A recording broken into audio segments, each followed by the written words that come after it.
की खबर से आगाह करते चले। अलीपुर चट्टा से नुमाइंदा वतन 26 न्यूज ताहर इकबाल कटरा की रिपोर्ट के मुताबिक कोऑर्डिनेटर वजीर आला पंजाब इंस्पेक्शन टीम व तर्जुमान हुकूमत पंजाब मोहम्मद अहमद चट्टा का सिविल अस्पताल अलीपुर चट्टा का दौरा।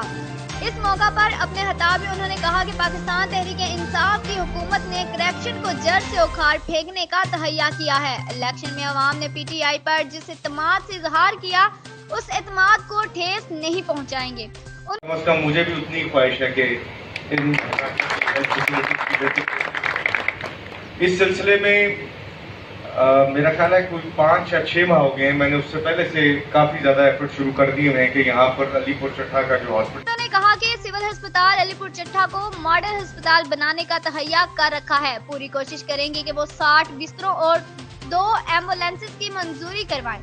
सुइंग गैस की फराहमी और पुख्ता नाला की तामीर जल्द मुमकिन हो सकेगी।